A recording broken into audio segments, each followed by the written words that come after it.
Welcome to day one of our Business Freedom Blueprint. In this first session out of 30, what we're going to do is go through an initial business audit. Most importantly, to ask yourself, do you have the right business persona to succeed in our new tech age? Now, we're going to start out by explaining the story of one of the biggest tech companies alive, and that's the story of Apple. You see, let me introduce you to Steve Jobs. Steve Jobs is co-founder and actually the biggest reason for Apple computer success. Now, Apple Computers founded in 1976 between Jobs and his friend and fellow hacker Steve Wozniak. Now, Wozniak was the tech guy, and Jobs was the visionary. As a ruthless entrepreneur, Jobs' history with Apple has been tumultuous, and what happened is he went out and he brought in a high-profile CEO, actually the CEO of Pepsi, and within that time he created massive splits within the company. But his vision is what created its massive success. He was forced out of the company in 1985 and went on to found a software company upon which modern classic video games like Doom and the World Wide Web was created. Now, this software company, which is the next company, was bought by Apple for $429 million. He re-energized Apple. You see, when Apple purchased that software, the company had faltered and was actually almost close to bankruptcy. And Apple realized that it needed that visionary back, so they purchased that software company. And Apple's biggest problem at the time was that it had a hard time launching and meeting its deadline for bringing out new software, and it hadn't brought out a new operating system software since Jobs was there. And if you know anything about Windows released every 2 or 3 years, and they were just being left in the dust.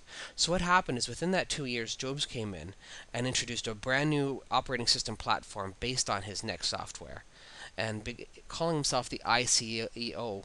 He launched several new systems, as well as brought modern technology into people being able to use it on their own in mobile. And he released iTunes, iPod, iMac, and most recently the iPhone. If you also know anything about Jobs, you might know he's responsible for the founding of Pixar Entertainment. Now, Pixar Entertainment is the the computer animation company responsible for mega hit animation movies, Monsters Inc. and Wall-E and Cars, and he's also Disney Corporation's largest single shareholder, even holding more shares than former CEO Michael Eisner. Now, Jobs was the ultimate visionary. He had the eye for the trends. Back when they founded the company, what they wanted to do is they wanted to compete against IBM and be the personal computing trend, where place a computer in every home instead of IBM, which was focusing mainly on the corporations.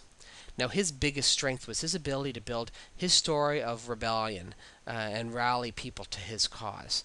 The ultimate thing that he was remembered for was creating Macintosh, which his division, people were known as Job's Pirates, where they were competing against. They created the visions of the IBM employees all in blue suits, and if you notice that all of his pictures, he's ever rarely wearing any kind of suit, and I've never seen him wear a tie.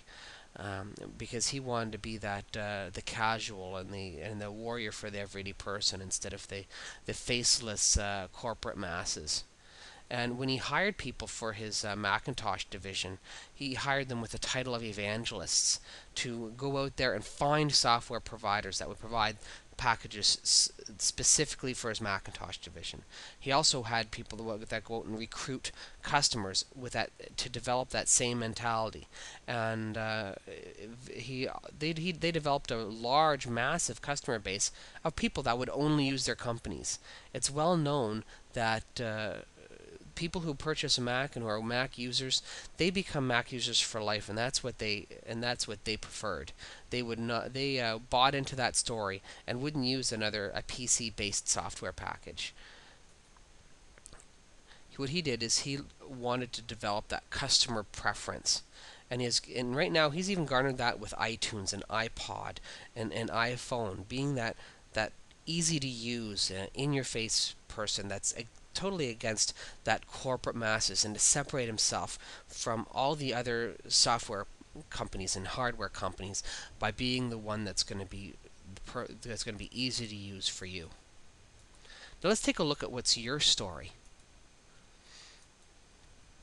With the world of options right now, especially when you take a look at the introduction of the internet and eBay, and nowadays your customers have the whole world open up to them where they can actually purchase your product from overseas.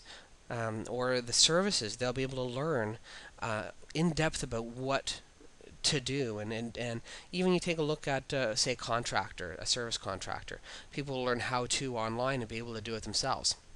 But with this world of options that have opened up to them, why do people buy from you?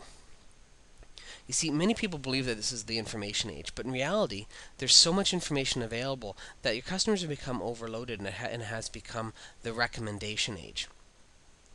Now, have you developed a cause for your customers and staff and shareholders to believe in? Like Apple's cause was to be the anti-corporate company, to be you're not going to get just the faceless person in the suits. And if you remember a lot of their Apple's and recent commercials, it shows the average person who wants to create home movies, and compared to the IBM, which is or the Windows now, their biggest competitor, about the use of spreadsheets. What is your cause? Now, for more information on this topic, and actually dig deeper into developing your story, what you want to do is you want to go to www.bizfreedomblueprint.com and purchase the advanced DVDs. Now, through this one, what we're going to do in the first session of our advanced DVDs is to go over the 3 essential branding tools, as well as working through the details of how to craft your story for success. So now that you need to know that you need to find a cause for your company to rally around, find out how to craft that for success. And what are the underlying success factors involved in your story and branding your company for success. Now, thank you, and we'll see you on day 2.